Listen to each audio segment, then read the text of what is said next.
Good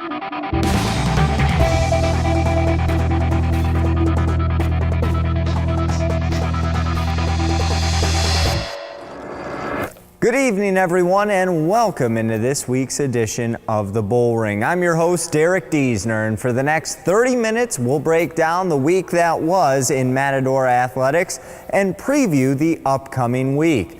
During today's show, we'll sit down with head coach of the Matador women's basketball team, Patrick Cunningham, head men's basketball coach, Charles Harrell, and we'll sit down with the skipper of the Matador baseball team, Drew Keene, to preview his 2014 season, which kicks off later this week. Right now, though, it's time for us to take our first break, but when we come back, we'll talk with head coach of the Matador women's basketball team, Patrick Cunningham, right here on the Bullring.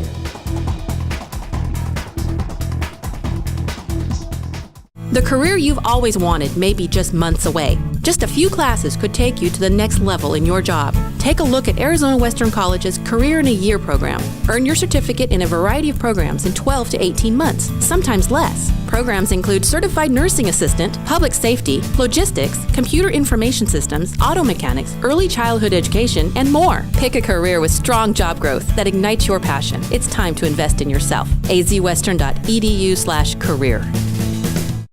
It's time to talk Matador women's basketball. Welcome back into the Bullring, everyone. Derek Diesner and the head coach, Patrick Cunningham, back with you. Coach, a busy week again for your team. Started off on the road against Chandler Gilbert. You guys played a close game earlier this season and another good game this past Wednesday. Yeah, no question about it. I mean, Chandler Gilbert's a team, battling for Division II playoff position, and they came back after our game and ended up beating a very good Pima team. And so yeah, I mean, they're battling, they're strong, and it was a really tough first half, and then we finally got things rolling in the second half. Yeah, what did you think of your team's second half performance and the overall effort in that ball game? Yeah, I mean, again, we were slow out of the gates, and it's one of those.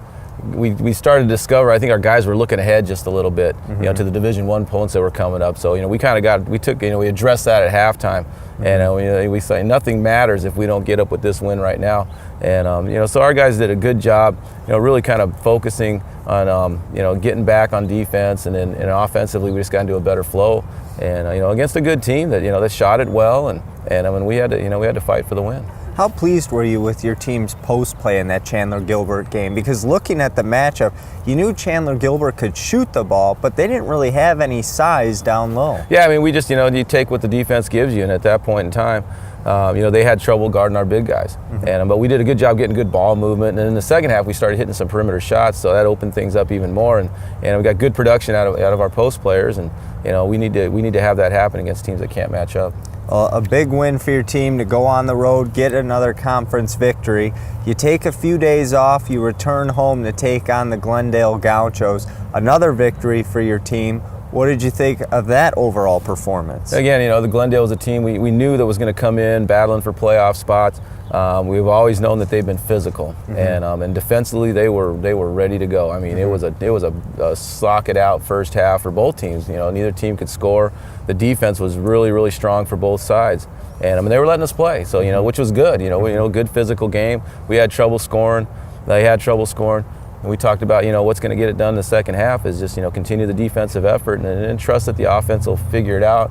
And that's what happened. I mean, we put together one really good span of defense to start that second half. I mean, they didn't score a point till, after 10 minutes had passed. And, right. And, then offensively we were getting, better production. We hit a few shots. Again, we started to spread the ball around, multiple scorers. And, before you know it, we were up big.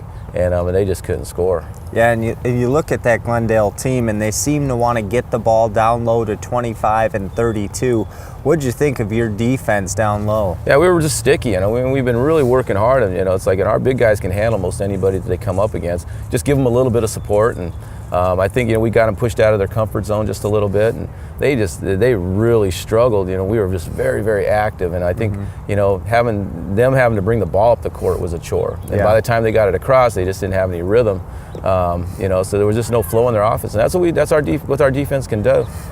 And when we're all working hard, and I thought we gave great effort on the defensive end that game. Was Saturday's game, looking at the stat sheet, was that a good all-around team win for your team? I mean, looking at that box score, the scoring was just evenly distributed throughout your roster, and it just seemed like everyone came together well to get that victory. Yeah, I mean, it was one of those games that it was hard to get points on the board. So, and Glendale had a lot to do with it because they were playing physical and and making it hard for us to get good looks at the basket. But as far as how good of a victory it was, I mean, it was a 5 out of 10 goals, and but mainly that was turnovers and rebounding and a couple of other things. But we didn't score a lot of points, but we were efficient in what we did.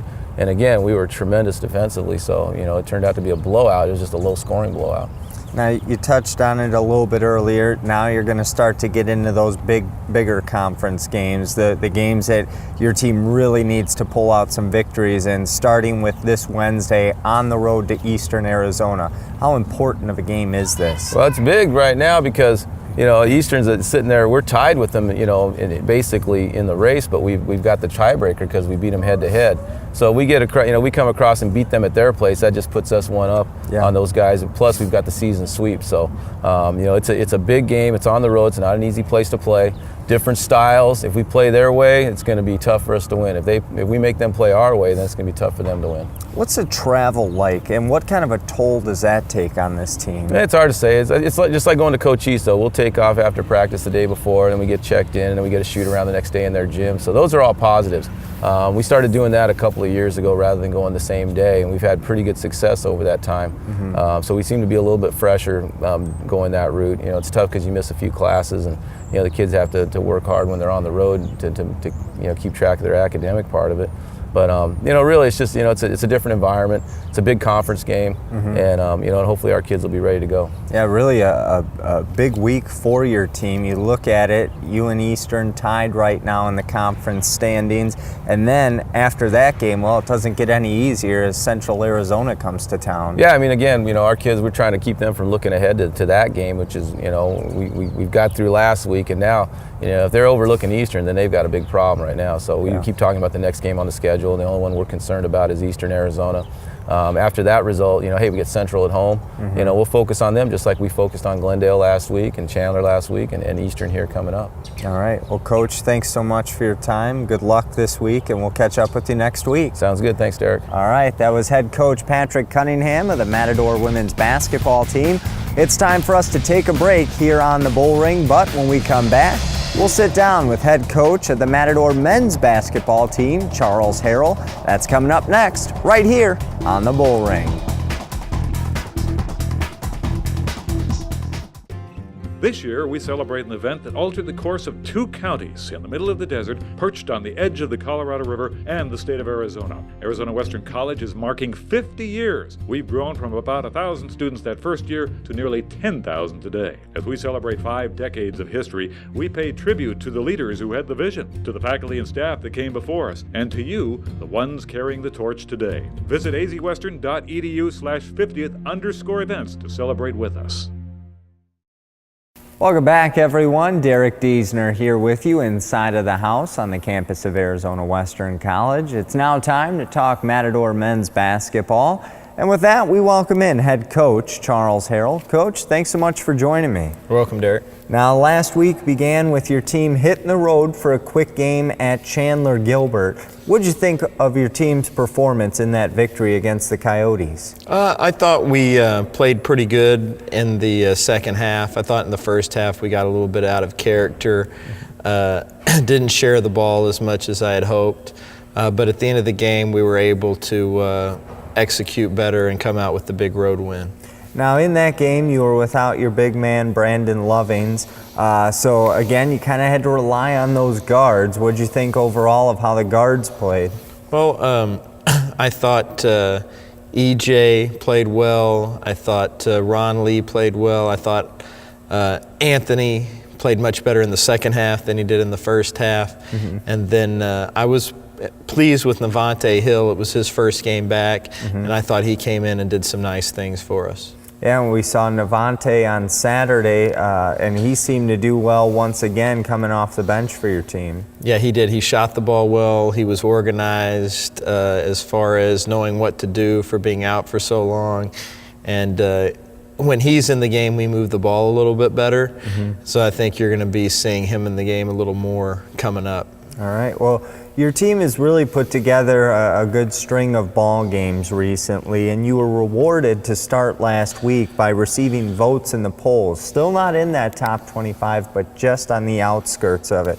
What did you think of finally getting back into it in a way, and what is it going to take to stay there and move into the actual top 25? I think we're going to have to beat good teams. And I think for whatever reason, and unfortunately, our league, with the exception of Mesa and us, doesn't really have that team this year that you can just hang your hat on. Last year, we were ranked at one point. Central was ranked at one point. Mesa was in the rankings. At one time, we had 3 to 4 teams receiving votes. This year, we kind of have 2, and it's been us at one point, Mesa now. And that's just difficult because beating the other teams in the league won't really get you recognition, but that's who's left on the schedule. Right. And speaking of the schedule, on that schedule, we already talked about playing at Chandler Gilbert last week. After that, you come back home, you take on Glendale on Saturday. Not the performance you were looking for out of your team. You fall here at home to a Division II team. What went wrong in that game against the Gauchos? Same thing first half at Chandler Gilbert, just guys playing out of character. We looked on film, though I don't think my guys are this way, but we looked selfish, taking selfish shots, not sharing the ball. I thought at times our defense was pretty solid. I mean, for them to only score 78, that's the scoring was lower in both of our games this week compared to what it had been in the past. But again, I just thought too much one-on-one play and not a good effort overall. Now your team, one thing that they've really strived on this season is how well they shoot the ball. That didn't really happen this Saturday. Was that one of the worst shooting performances you've seen out of this team this season? I don't think it was a good one. I felt like our shot selection had a lot to do with the shooting performance. We weren't making the extra pass. We weren't, really getting the ball inside and getting anything out of getting the ball inside, so people were able to hug up on our perimeter shooters. And then to top it all off, some of it had to do with Glendale. They had a pretty good game plan for us defensively, and for whatever reason, you never know if something like that's going to happen, but our guys didn't come out ready to play. They never seemed to get very excited during the whole game. Again, I told them this morning, along with a lot of other things, that some of that's on me. So we're going to change some things up when we play at home. Next time we play here, it'll be light in here the whole time. We won't be turning out the lights before the game. We're just going to try to get excited a different way, more mentally than with all the ambience. Okay. Another thing in that Glendale game, something I noticed was they seem to have a lot of athletes on the team, be a very athletic squad that want to get up and down the floor. Matchup-wise, it seemed very different from your team. How much did that play a factor in the game, the style that they play compared to your style? Well, I think, it's not a great matchup for us. However, we went over there the first semester. Anthony was able to get a lot of fouls going to the basket. They weren't calling the game the same way Saturday night as they did when we played them over there. Brandon was able to score a lot. I think we could have gotten Brandon involved a lot more in the second half. He had started playing pretty well before he hurt his ankle, which, then he's out for the rest of the game. And then, it just was kind of matchup problems, not being ready to play defense as well as we could possibly play, not taking open shots. The list goes on and on. How big of a loss was that to lose Brandon Lovings in that game? And are there any early indications of how long this injury could set him back? Yeah, Brandon's out 3 to 6 weeks. Okay. So We could hope if in a perfect world, we're about 4.5 weeks away from the first playoff game. So maybe in a perfect world, he's back for that. Okay. But it's going to be a while, and it's a big loss, that's for sure. Hopefully, we'll get Tim J. Singleton back for at least our game on Saturday. And looking now at the schedule ahead this week, a long road trip out to Eastern on Wednesday, and then you return home on Saturday. But let's start talking about this game on the road at Eastern. What lies ahead against the Gila Monsters, and does the long travel, what kind of effect does that have on your team? I don't really think it's going to have much effect. We are going to be the more tired team because we're going to have practiced a lot more between today and Wednesday than Eastern has, and I told the guys that. So it's just about being tough. If we're tough enough to do it, we'll win, and if we're not tough enough to do it, then Eastern will win. So. All right. And then you come home on Saturday to host Central. What do you remember about Central Arizona from earlier this season? I think they're pretty talented. Them and Coach East are fighting it out for the last playoff spot in the conference. They're both 6 and 8. They're going to want to come in here and beat us. It's like I told the guys, anytime you're in first place in the league, you got a star on your back. These other teams want to come in here and beat you, and Eastern Arizona is going to want to do it. Central is going to want to do it, and so on and so forth. We've just got to give our best effort, which we didn't do on Saturday. All right. Well, Coach, good luck this week. I hope practice goes well, and I look forward to seeing you guys in game action as well. All right. Thanks, Derek. Appreciate it. All right. That was head coach Charles Harrell here on the Bullring. Time for us to take a break, but when we come back, we'll get our first glimpse of the 2014 Matador Baseball team with skipper Drew Keene right here on the Bullring.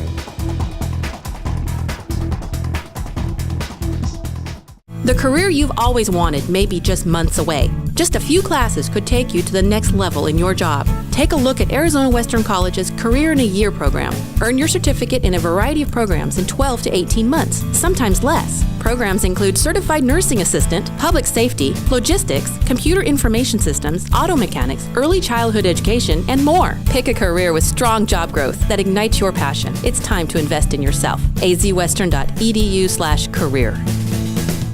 The spring season is just about here, which means it's time to talk Matador Baseball. Derek Diesner back with you here on the Bullring, and I'm now joined by the skipper of your Matador Baseball team, Drew Keene.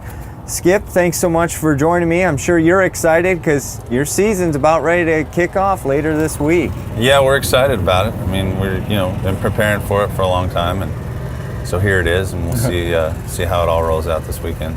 Now, you started this school year in 2013 in the fall season. You got the fall ball in, had a few games here and there, got to practice on the field. What were you able to learn about the freshman class that was coming in during that time? Well, I mean, it's just the evaluation part of it is ongoing throughout the year, throughout the fall, throughout the spring. But I mean, just in terms of what they could do and what they can add to the team, and offensively and on the pitching side. What they're good at, what they need to improve on, and so we just kind of, as the season goes throughout the fall, we just try to improve on those things and get them better in areas where they need to improve on, and that they can just help us as a team. So how's the team chemistry seem so far, and how was it during that fall season leading up to now? I mean, I think it's good. I mean, in terms of what I see, I mean, I think the guys get along and all that sort of stuff, and chemistry hasn't been an issue for us. Now, during that fall season, you saw some ACC/AC teams. Again, I know it's very early, but what were some of your early impressions, and how do you think the conference could shape up this season? Well, I mean, arguably, it's the best conference in the country with 14 teams, and 7 on the Division I side, 7 on the Division II side, and the Division IIs are going to be strong as usual. I mean, Scottsdale went to the World Series last year, and Gateway the year before. So, and then in terms of our side, it's Central's going to be strong, and Yavapai, and Coach East went to the World Series and finished third. So, I mean, it's always competitive. You know, no matter where you're playing on a Tuesday or Saturday, you know, we expect a good game and a competitive and to see competitive pitching and guys that, guys that can hit and run and do those sorts of things. So. Now, you were able to get your first glimpse of your team here in this spring season against competition this past Saturday with the alumni game. Before we talk about how your team performed, how great was it to see all the alumni come out for this game? Yeah, I mean, a lot of young guys, so that was good. It was a pretty competitive group. It's always fun to see them, and that, you know, they still want to come out and really support us is what they're doing. They're supporting the baseball team and the college that, you know, that they still have pride in doing that, which is really fun to see. And it also seemed like it was a great turnout fan-wise. A lot of people coming out to support the team and the alumni. Yeah, nice to see people. I think people really like to see the alumni are able to bring out their family, so it adds to the number, and they're always excited to see them get on the field again, and especially in local. I mean, because I know a lot of those guys play down in Mexico, so you know, they're able to come over here and see them play at the college again. So, you know, I think it's important for the family. Now, the game overall, your team came out on top 7-5. You strike early in that first inning for 3 runs in the bottom of the first. What'd you think overall in that first inning of play? It seemed like the defense played well in the top half, and then your offense came alive in the bottom half. Yeah, well, we got a break. I mean, they made an error. You know, we got the leadoff guy on and with the base hit, and then they made an error, and then we hit a triple, and we got a fly ball. So we did some good things, and I thought through the first 9 hitters we put together some really competitive at bats, and after that first and second inning, kind of slowed down a little bit. You know, Travis came out and threw strikes, which is what we expect him to do, and we played defense behind him. And so in terms of those first couple innings, I thought it was pretty competitive, and then we had some opportunities that we weren't able to cash in on sort of in the 3rd and 4th inning. I believe you had a no-hitter through 5 in that ball game, and I know you elected to start pitching-wise with your sophomores to start the game. Then once you got through them, you brought the freshmen in. What'd you think of all the freshman pitchers you were able to put out there and how they performed? Well, you know, I kind of set it up so that everybody would have an opportunity to pitch, you know, whether it was 1 out or 2 outs or whatever it was. So, you know, there were some guys that could have thrown more strikes. There were some guys that you know, made quick work of some of the hitters that they saw. But you can always throw, you know, I thought they could have always thrown more strikes. We walked a couple of runs in, which was not good. But in general, I'm glad they were able to get their feet wet and see what it's like to be on the field in sort of real competition. Position player-wise, did anything impress you offensively or defensively from some of the new guys on this team? Well, I think the top 3 guys in our lineup offensively, you know, performed well. Lopez, Day, and Aguila. Wyatt Hull is a guy who's we really like. He plays hard. He does the right things. He can play a couple different positions on the infield and outfield. So he performed well. Ryan Escobar, although didn't play great on defense on Saturday, you know, had a couple hits. So we're happy to see how he progressed. And then a guy like Daniel Gonzalez, who, you know, is going to be able to handle the bat for us, is another guy that we're going to be able to insert in the lineup.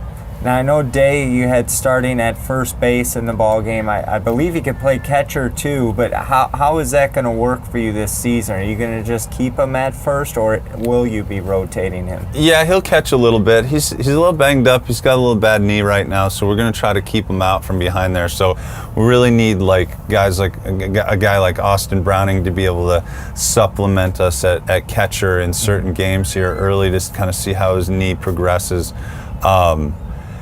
But he can play the outfield too, Nick, and we can DH him so we can kind of keep him, you know, get him healthy while he's still getting at bats and be able to be in the lineup for us. Going back to the pitching side of things, With you being able to get all your pitchers in that alumni game, were you able to learn more about the pitchers, whether some of these guys could be starters or relievers, or do you already have your mind made up of who's going to be starting and who's coming out of the pen? Well, I mean, you try to take what you think are your 4 to 6 best guys in terms of guys who can throw strikes, and you stick them as your starters at the beginning of the season. And then from there it progresses into, are there other guys that move into those roles, or are there better roles for maybe the guys that you thought were starters, those sorts of things. So, I mean, I think I had an idea. Did it solidify? I mean, it's tough to say after a couple outing and out like that, but I mean, I pretty much have an idea of where guys kind of fit in terms of innings and different aspects of the game. Okay. Looking at your schedule, you'll get things started this Friday, a doubleheader on Friday and a doubleheader, I believe, on Saturday as well in the Coyote border battle.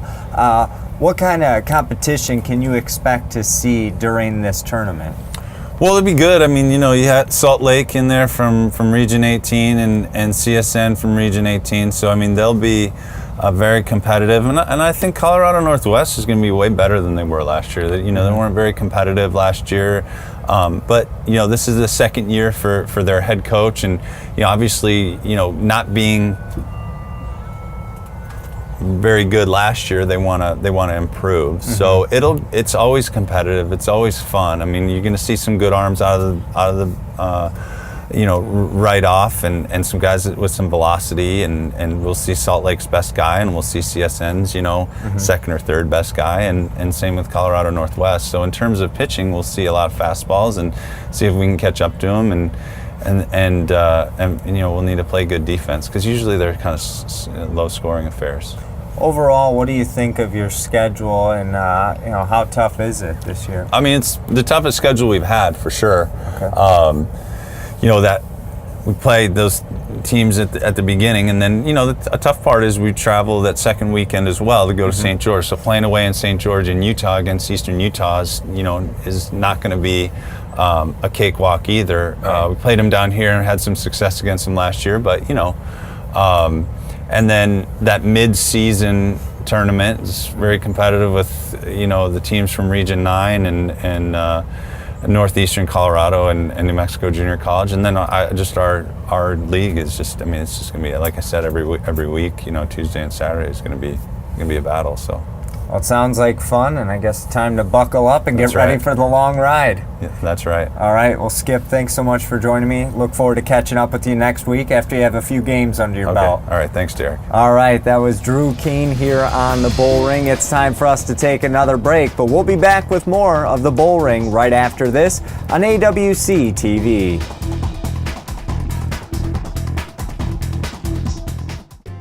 This year, we celebrate an event that altered the course of 2 counties in the middle of the desert, perched on the edge of the Colorado River and the state of Arizona. Arizona Western College is marking 50 years. We've grown from about 1,000 students that first year to nearly 10,000 today. As we celebrate 5 decades of history, we pay tribute to the leaders who had the vision, to the faculty and staff that came before us, and to you, the ones carrying the torch today. Visit azwestern.edu/50th_events to celebrate with us. Well, that'll wrap up this week's edition of the Bullring. A big thank you to Patrick Cunningham, Charles Harrell, and Drew Keene for joining us on this week's edition of the Bullring. A reminder to join us again next week, when we'll also be joined by head softball coach Nikki Betherum to check in on how her first week of the 2014 season went. Thank you again for tuning in to this week's edition of the Bullring, and we'll see you right back here next week, right here on AWC TV.